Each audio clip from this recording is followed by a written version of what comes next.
Kung ang pag-uusapan at pagbabalik ang tanaw ay ang mga old and veteran Filipino comics illustrator, hindi maaaring mawala dito ang pangalang Chris Caguintuan. Isa siya sa mga debuwistang Pinoy na noong late 1940s pa na mayagpag ang pangalan sa larangan ng comics illustration. Si Chris Caguintuan ay nakasama sa batch ng mga kartonista debuwistang Pinoy na nakapagdibuho sa kauna-unahang aklat comics na inilathala sa Pilipinas, ang Halakhak Comics na itinindig ni Attorney Jaime Lucas ng Universal Bookstore. Kinata at iginuhit niya dito ang cartoon character niyang si Enyong Bohemio noong 1947.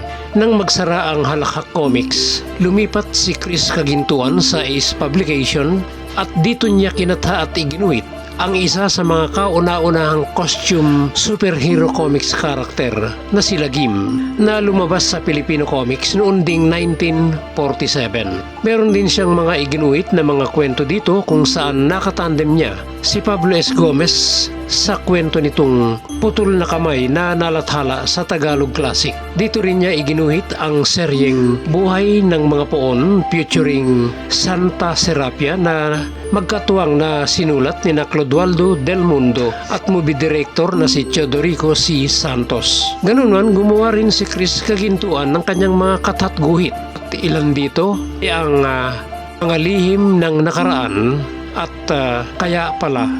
Although gumagawa si Chris Caguintuan sa Ace Publication, contributor din siya ng kanyang mga gawa sa Bulaklak Publication, Silahis at Luz Biminda Comics. Sa Silahis Magazine niya kinatatiginuit ang ilan sa kanyang mga nobela. Ilan dito ang Dimasalang noong 1947 at Rahasi Club noong 1948. Sa Bulaklak Publication naman niya iginuhit ang mga nobelang Bibora na sinulat ni Linda Santi at ang Bathaluman na sinulat naman ni Marcial Santillan, kung saan naisalin ito sa pelikula noong 1952 at ginampanan ni Lilia Dizon ang title role.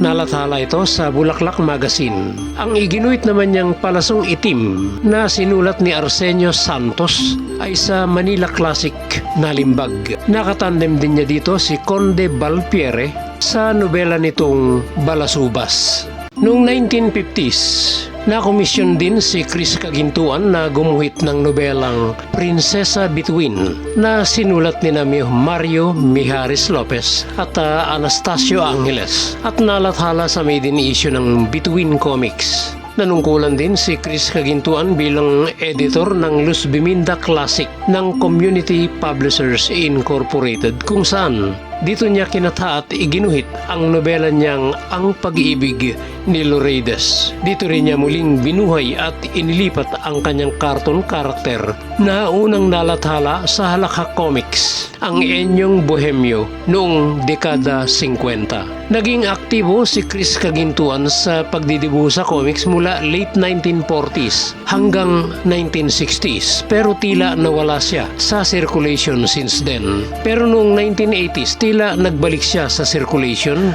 as Don Santos told me. Binigyan niya rin ako ng kopya na ginawa o iginuhit ni Chris Caguintuan, kung saan idinibuho niya ang kwentong Spirit of the Serpent na sinulat ni Nemo Crisostomo. Siya si Chris Caguintuan, isang kartonista debuwistang Pinoy at ang mga iginuhit niyang obra sa comics.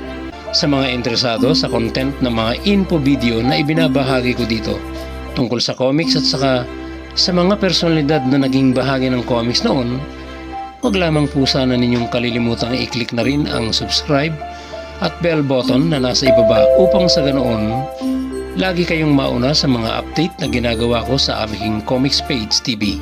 Thank you very much and God bless you all.